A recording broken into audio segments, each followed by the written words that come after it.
Hello, Victory Village. Welcome back to another episode of 20 Yvette Speaks. Of course, this is your girl, 20 Yvette, and I have been reviewing some stuff about the Tim Norman case. I'm kind of like Michael yesterday. I'm almost over it. I'm like, it's taking a bit too long to, you know, for them to prosecute. I don't understand what's going on with that, but I mean, I get it. I get it. You got to wait for evidence. They want this to go out, in court. So I get it, but I'm not really happy about it. I'm just saying. So, hi, Monica. How are you? I actually have the text messages, and I'm going to share my screen and show the text messages with you guys so that you guys can see. Hey, Vicky Boo. My sis is in the house. Yes. Hey, Cookie. How are you? Welcome. Yeah, I did manage to get the text messages, and I'm going to share my screen so you guys can see what I see and all that good stuff, which is why I'm not on camera. When I have stuff to show, I don't like to be on camera because you can't see me anyway. So don't worry about it. Vicky's saying hi to everybody in the chat. Ooh, if y'all like mukbang videos, Vicky's World, that girl is a mukbanger. Like, I can't compete with Vicky. I don't mukbang, first of all. Let's be clear. That's something that I don't do. However, comma, if I would or if I was to do a mukbang video, I would definitely have to get in touch with Vicky and get some pointers because she's like the champ. That woman does not back down from a challenge.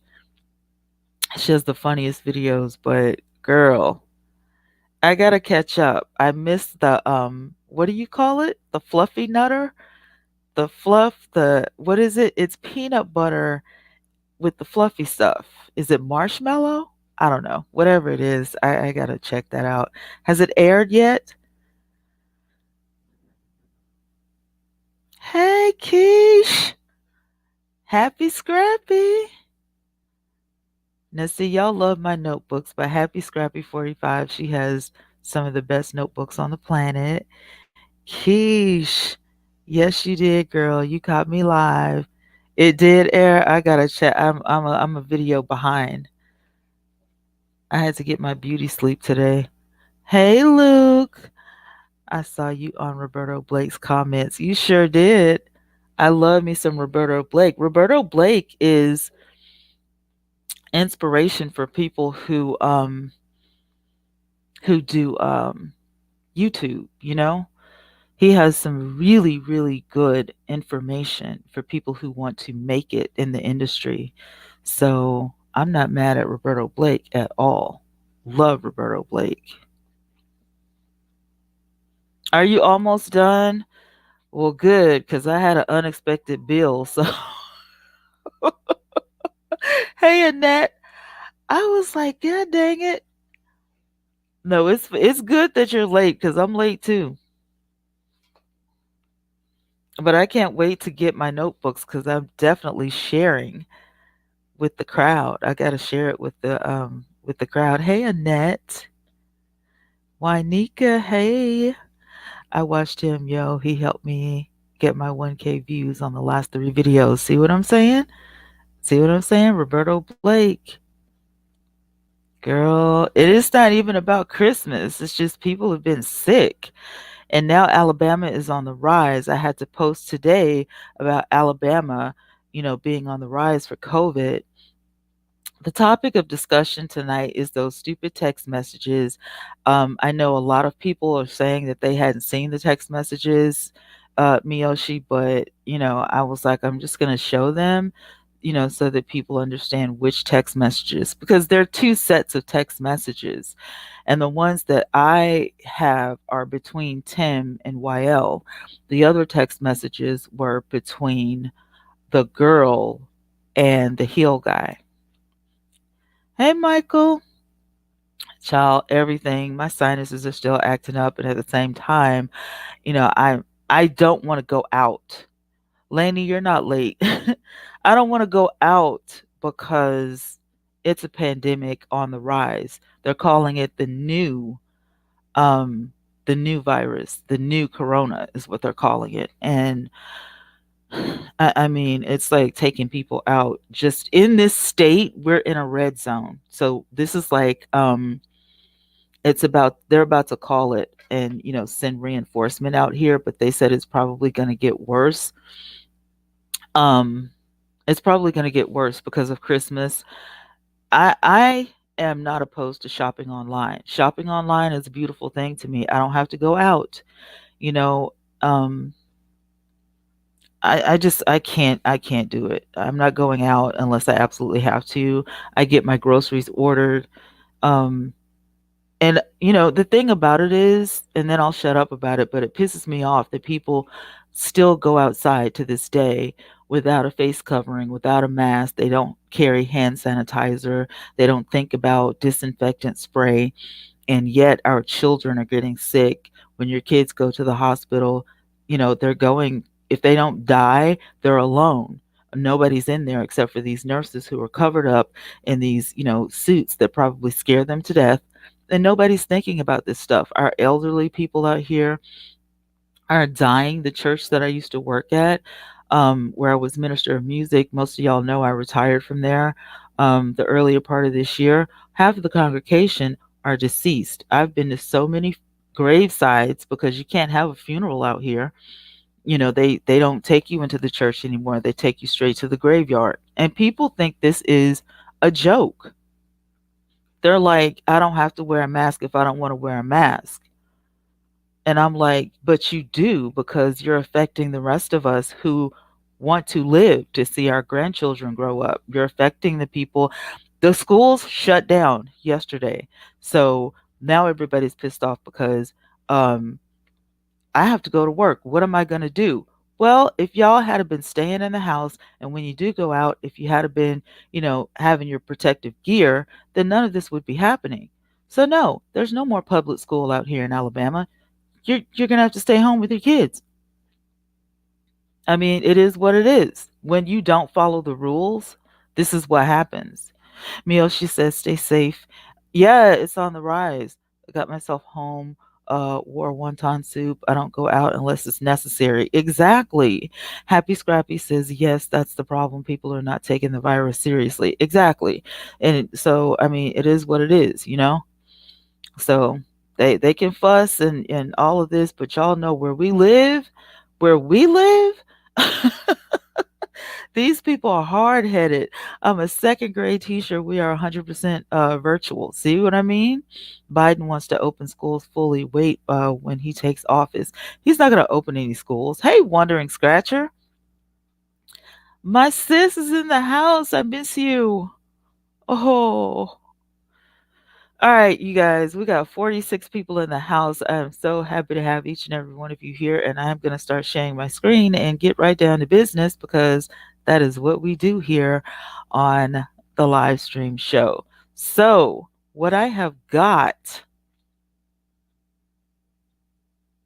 right here, and I don't have my monitor, you guys, so, but I know you can see because I'm sharing the screen. This right here is the beginning of the text messages, and I'm hoping that I put this in the right sync. I hope I did. I hope it's in the right sync. Let me just make sure. Let me scroll back up here. Okay, it is. All right. October the 7th, 2014, James Timothy Norman and Waiel Yaghnam exchanged text messages regarding the submission of the life insurance application as follows. Norman said, I got him with me. What he was meaning by that is the people that he needed. This was done over the phone, obviously via text message. I got them with me. What info do you need so we can link? We can just sign papers, then be done. Norman says, don't want to talk about it in front of him. Yaghnam says, okay, well, just answer the phone. Norman says, he's with me. Yaghnam says, I know. Watch how I do it. And then between October 16, 2014 and November 3rd, 2014, representatives of America repeatedly attempted to contact Andre Montgomery by means of James Timothy Norman, which means that Tim had to say, hey, guess what? Don't contact Andre Montgomery directly. Maybe, and I'm just assuming he doesn't have a telephone or, whatever, whatever. So if you want to reach Andre, just call me. Just call me, you know, and we'll get it done. Which is dumb. To say the least. That's stupid. But whatever. That's what Tim said. Number 28, the following Monday, November 3rd, 2014, James Timothy Norman and Waiel Yaghnam exchanged the following text messages. Yaghnam says, what's up? They're going to call you. I need to talk to you first. Norman says, I didn't get the email with info. Yaghnam says, did they call you? Norman says, yep, I missed it. Then he says, they left a callback info. Yaghnam says, call them back ASAP. Norman says, I need the info. Birthday, social, etc. Yaghnam says, I just sent it. Norman says, okay. Doesn't that sound sketchy to you guys? This is some sketchy stuff. So basically, what we are looking at is Waiel coaching Tim how to get over. They're in this together. So at first, I was thinking, you guys, that, Tim was the ringleader in this as well. He was coaching Waiel, or he was trying to trick Waiel. But according to these text messages, they're in this together. Waiel is, coaching Tim what to do, what to say. And then we go on down. Waiel says, I just contracted with this other company. I can get better cash value on Andre's policy and more coverage for what you're paying. You want me to transfer it? Instead of 200,000, it will be 300,000. Will he have to resign? Resign. Yaghnam says, nah, I can transfer. Norman says, okay, because he wilding out here. I got you. I ain't even seen this blank. So basically, Tim's lying because Andre and Tim don't communicate. Tim doesn't like Andre. Now, he didn't lie when he says, I ain't even seen him. You're not going to see him because y'all don't communicate with each other. So then we go down on March 16, 2015, and James Timothy Norman and Waiel are still communicating. They have to keep in touch with each other because, remember, Tim has to pay the premiums on this. How long is the change process going to take? Yaghnam says, a week. I took care of everything. Norman says, I want to sign papers while I'm in town if I have to. Okay? Norman says, you need another check? Yaghnam says, it's going to be $250K. Otherwise, we wouldn't have to take a physical for more than that. Okay. Yaghnam says, if I do need a check, you could just take a picture of a voided check, just as long as the account numbers are legible, and just text it to me. Norman says, double on accidental. Okay. Yaghnam says, of course. So it would be $500,000 in case of an accident. Norman says, okay. So the numbers that were on the finished documents were a little less because we all know it was 450,000 and not 500,000. So 450,000 is what they were able to get. So now we understand that Yaghnam, being, an underhanded, crooked friend to Tim Norman, switched companies. And so now he was able to get a higher level of accidental death. So now we understand where the extra $50,000 came from. Norman, the following text messages, Yaghnam says, I changed the address insurance to Mutual of Omaha in case they try to call you. I've been trying to get in contact with you. Your premium went from 189 to 141.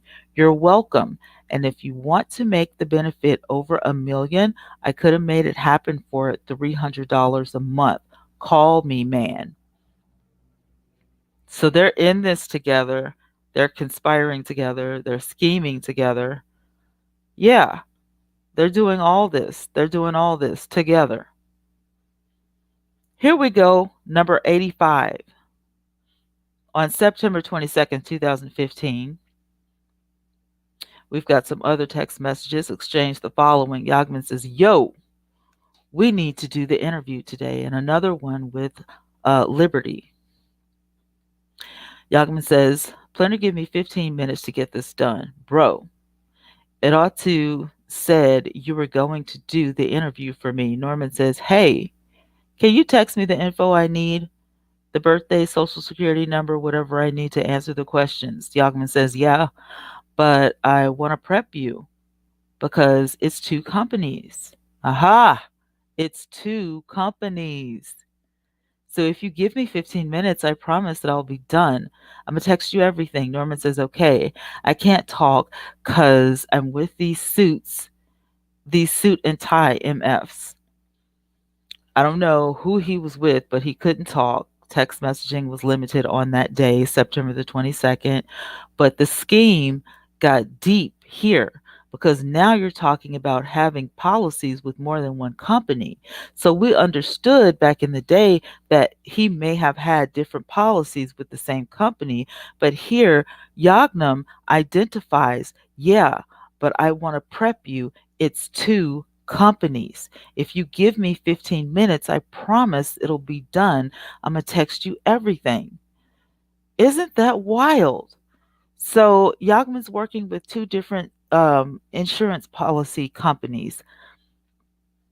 Yeah, give me 15 minutes. We already went through that. Yeah, but I want to prep you because it's two companies. And then Tim says that he's with some suit and ties or whatever. There's no telling what Tim was into. So then they get down to the information. Yagman sends the social security, the date of birth.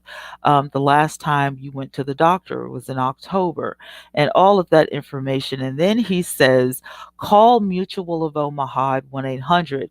Do the interview, man.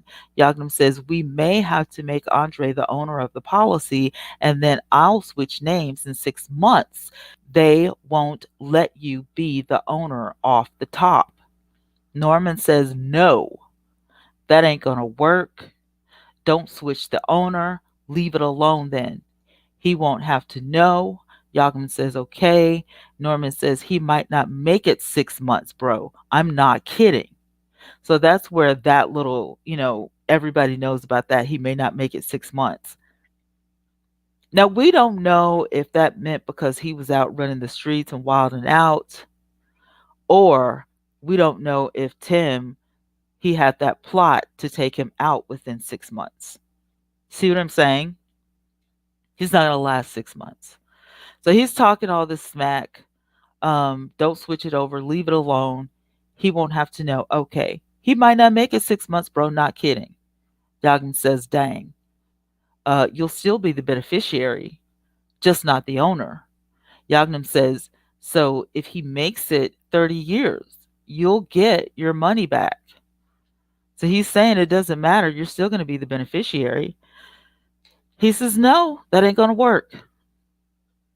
So now we understand what's really going on, or at least I do. Y'all may have known before me, but I had to look at these text messages in order to get a clear understanding of what was going on, which is crazy. But if he dies before, you'll get the benefit.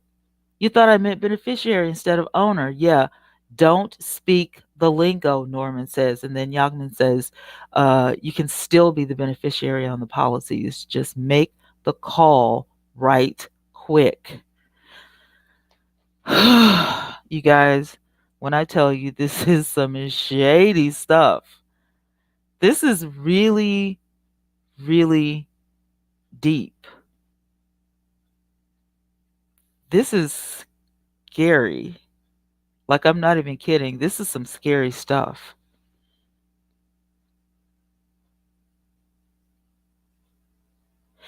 I mean, virtue, it really wasn't cunning at all. He was connecting himself, in my opinion, because I wasn't there. I don't know these people, virtue. Okay. And I'm saying the plan. Tim himself is not an overall dumb human being, because he's smart enough to come up with stuff. He's smart enough to make some of the business, decisions when he was in his right frame of mind. The dumbness comes in when Waiel is trying to tell you to do this, this, this, and that. And then all of a sudden you're going, no, no, we're not going to do, no, we're going to do it like this. No, that's dumb. You're not the insurance man.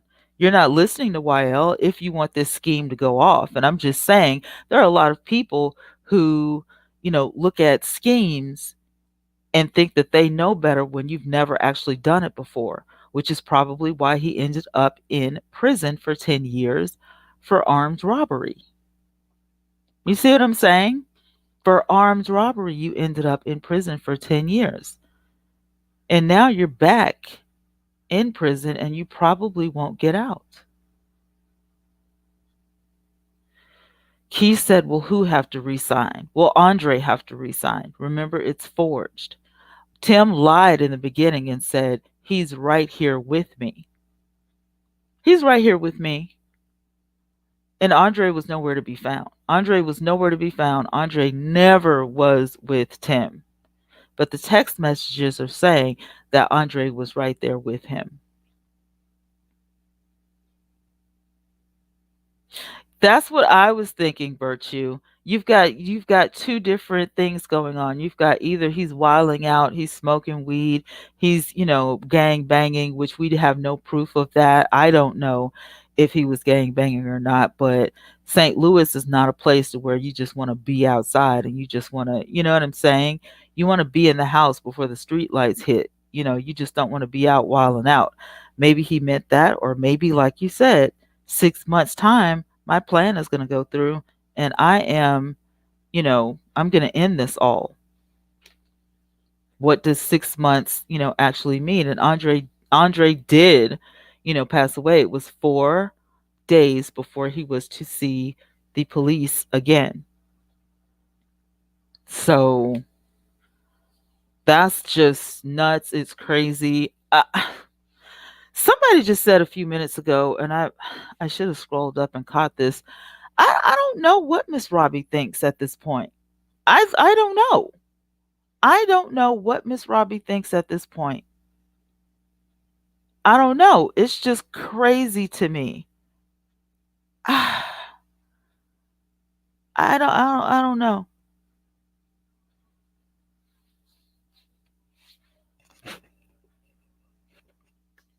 She has to see this for what it is. You know what I'm saying? She has to see this for what it actually is. There's no way that Miss Robbie is still in denial of her son having nothing to do with this. It's quite clear that he had a lot to do with this. Quite clear. I mean, I feel bad for her. I feel bad for Andre's mother because these people are in pain, as is the whole family. I mean, you've got everybody loved Andre, regardless of, however he lived his life or whatever. People loved this man. I mean, this was a young man on the rise. The whole family was at his graduation in the stands cheering him on. I mean, you can't say that the family didn't love Andre. Of course. Of course they did. Oh, I just don't understand. These people are crazy. I don't get this. Why? I mean, you couldn't think of anything else to make money. You couldn't think of anything else to make money that you had to literally boy, I swear. This is what you do to make money. Unbelievable. So then we've already went through 85, 86, 87, 88. Exchange the following text messages. Yaghnam says, "What up, man? This is Wally. If you could do me a huge favor and get these interviews done today, I would really appreciate it. I'll win a trip if you do. I'll win a trip. Just call the people and do the interview so I can win a trip. We can do it on a three-way call and knock it out. And if you let me handle all your employees, we can talk about kickbacks. I know you're busy." And then Norman says, "Man, I'm worried about that thing, bro.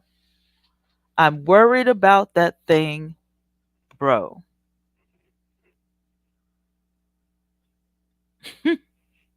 Unbelievable.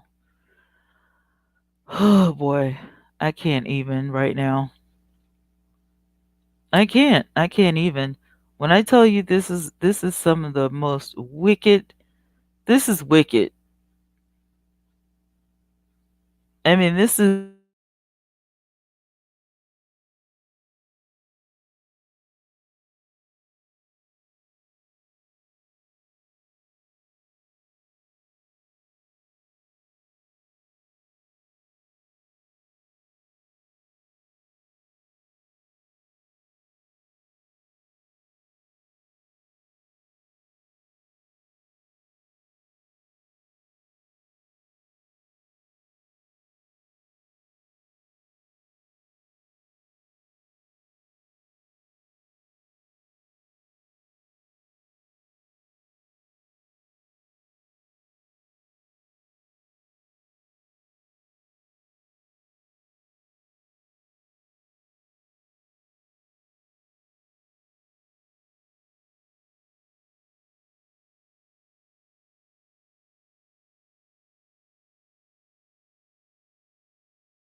Hey, you guys, I don't know what happened. The sound went out, the computer went out, everything went out. I don't know. Our power blinked yesterday. I don't know if they're doing road work, but we have some sort of what do you call those things? Truck stops going up like a block from my house. So I think it may have something to do with that. So accept my apologies. I am sorry. You guys still can't hear me? Oh man, I may have to cut the stream if you guys can't hear.